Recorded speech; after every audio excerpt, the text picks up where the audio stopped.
These are this afternoon's top stories. Good governance and accountability town hall meeting held in Newtown. Haiti swears a new president after long-running crisis. And Betsy DeVos narrowly sworn in as U.S. Education Secretary. Hello and welcome to the ZIZ Midday Newscast. Today is February 8th, 2017. I am Shaira Flanders. Nationally, the Team Unity Administration hosted its third in a series of town hall meetings entitled Good Governance and Accountability for Prosperity at the Newtown Community Center on Tuesday night. Prime Minister Dr. the Honorable Timothy Harris led members of the cabinet, including Parliamentary Representative for Constituency Number 1, Honorable Ian Liburd, during the meeting and presented updates on the stewardship of his administration ahead of its second anniversary in office. Attorney General and Minister of Legal Affairs, the Honorable Vincent Byron, as well as Minister of Foreign Affairs and Aviation, the Honorable Mark Brantley, also gave presentations at Tuesday's forum. Nationals and residents were given the opportunity to ask questions or present criticisms, as the town hall meetings are by the people and for the people. The Good Governance and Accountability for Prosperity Town Hall was carried live on ZIZ Radio 96.1 FM and ZIZ Television Channel 5. Winston, Zach Nisbet and Janet Johnson were recently recognized at a brief ceremony on Monday, February 6th, for the continuous contribution of their time, knowledge and resources in the development of Carnival. Chairman of the St. Kitts and Nevis Carnival Committee, Noah Mills, said that Mr. Nisbet has been a tremendous stalwart in the nurturing of culture for many years, while Miss Johnson has not only contributed as a participant, but as a coach, chaperone and consultant as it relates to pageantry and similar competitions. No doubt, I can venture to say that when these individuals perform and present their responsibilities, duties and services, they are oftentimes contractually engaged.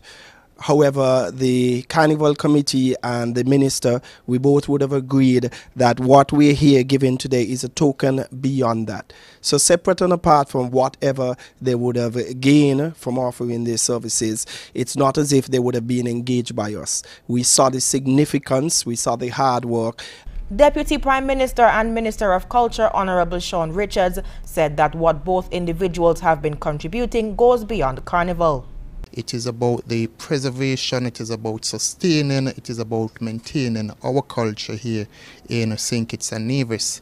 It was only last week that I actually was at the opening ceremony for History and Heritage Month and made the point that our history, our heritage can only be maintained, it can only be sustained and further developed if all of us do make that concerted effort to contribute towards it. The minister also expressed that the Ministry of Culture and the government as a whole, along with the Carnival Committee, are appreciative of both Zach and Janet Johnson's work and said it is hoped that the partnerships will continue in years to come.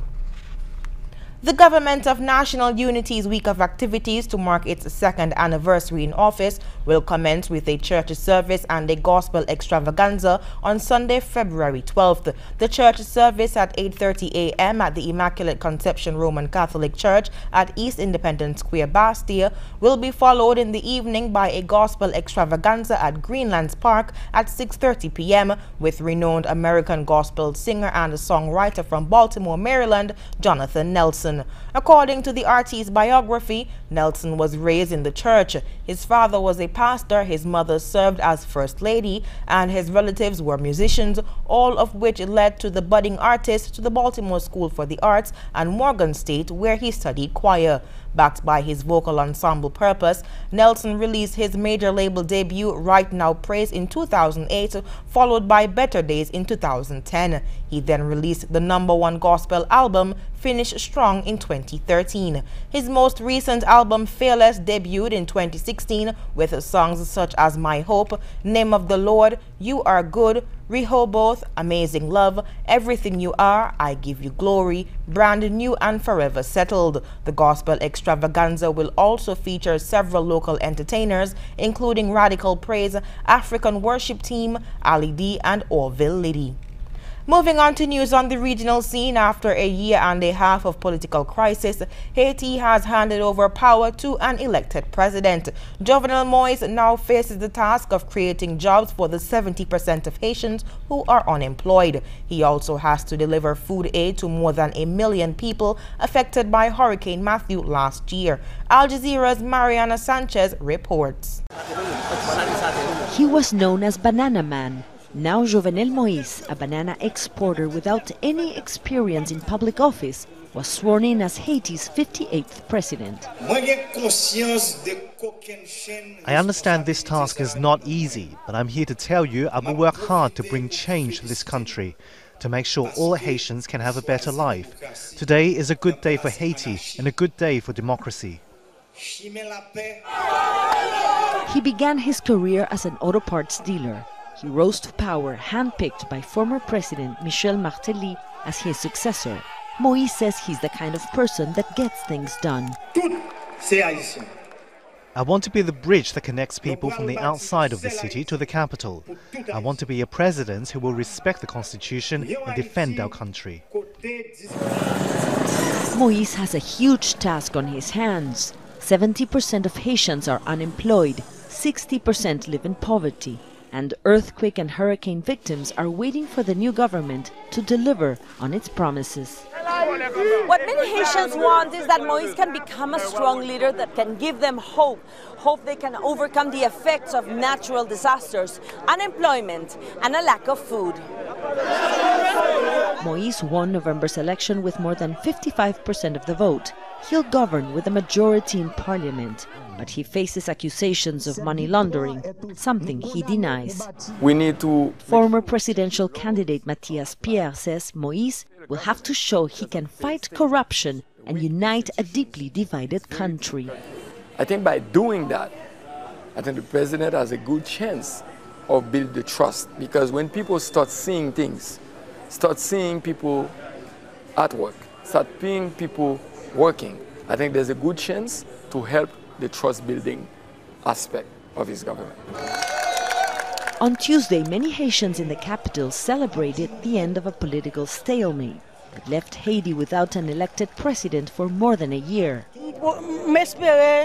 I supported him, and now I want him to get to work to bring jobs and security to our country.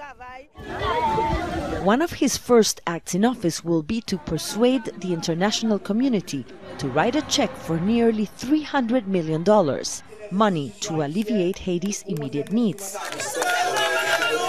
Haitians are watching and waiting, depending on Jovenel Moïse to deliver on that and his other election promises. Mariana Sanchez, Al Jazeera, Port-au-Prince, Haiti. Thousands of Dominicans took to the streets of Dominica on Tuesday to participate in what is being dubbed as, quote, the Day of the People. Protesters were seen calling for the resignation of Dominica's Prime Minister Roosevelt Skerrit and his entire cabinet based on information published in a report on social media that stated that PM Skerrit is currently under investigation by an unnamed agency in the United States. The unnamed agency alleged that Prime Minister Skerrit facilitated the delivery of a diplomatic passport to a known international sanctions violator named Alireza Zabahalat Monafared, an Iranian national who was recently sent back to Iran and is reported to be facing criminal prosecution for the embezzlement of billions of dollars in state funds. The government of Dominica has since denied the social media reports that Prime Minister Skerrit was under investigation by United States law enforcement authorities and blamed the main opposition United Workers' Party, or UWP, stating that it is part of the UWP strategy to seize political control of Dominica. However, the Dominica Freedom Party DFP joined with supporters of the United Workers' Party UWP on Tuesday to protest the sale of Dominican passports. The protesters were heard as saying that they want the government to bring an end to the Dominica Citizenship by Investment program. Dominica is one of several countries with a CBI program. Other countries include Antigua and Barbuda, St. Kitts and Nevis, Grenada, and St. Lucia. Moving on to news on the international scene, the U.S. Senate has, by a narrow margin, confirmed one of Donald Trump's cabinet picks, Betsy DeVos, as Education Secretary. Here's more. The Vice President votes in the affirmative and the nomination is confirmed. It's rare that the Vice President needs to exercise his power to cast a deciding vote in the U.S. Senate, and unprecedented in confirming a cabinet secretary. But in the case of Betsy DeVos, the billionaire nominee to run the Education Department, the no votes of two Republican female senators meant a tie that would have given President Donald Trump his first defeat in Congress. I come to the floor today. Democrats mounted an all-night floor session, appealing for more Republicans to join them in rejecting someone they called unqualified for the job and unfriendly toward teachers' unions and publicly funded and supervised schools. Her only knowledge of student loans seems to come from her own financial investments connected to debt collectors who hound people struggling with student loans. And despite being a billionaire, she wants the chance to keep making money off shady investments while she runs the Department of Education. In her confirmation hearings, DeVos also proved to be shaky in her understanding of federal law guaranteeing funding for children with special needs. And she drew more opposition when asked whether guns should be allowed in schools. Well, I will refer back to Senator Enzi and the school that he was talking about in Wapiti, Wyoming. I think probably there, I would imagine that there's probably a gun in the school to protect from potential grizzlies. Andrew Puzder, Trump's choice for labor secretary, is another threatened nominee after disclosing that he had hired an undocumented immigrant to clean his house for several years. He's the second Trump cabinet pick to make such an admission. So far, just 5 cabinet members have been confirmed, leaving 15 other nominations pending. Hundreds of other positions requiring vetting and Senate approval remain unfilled. Tom Ackerman, Al Jazeera, Washington. 4 French police officers are under investigation over the alleged rape of a black man. The victim says he was sexually assaulted while being arrested in a suburb north of Paris last week.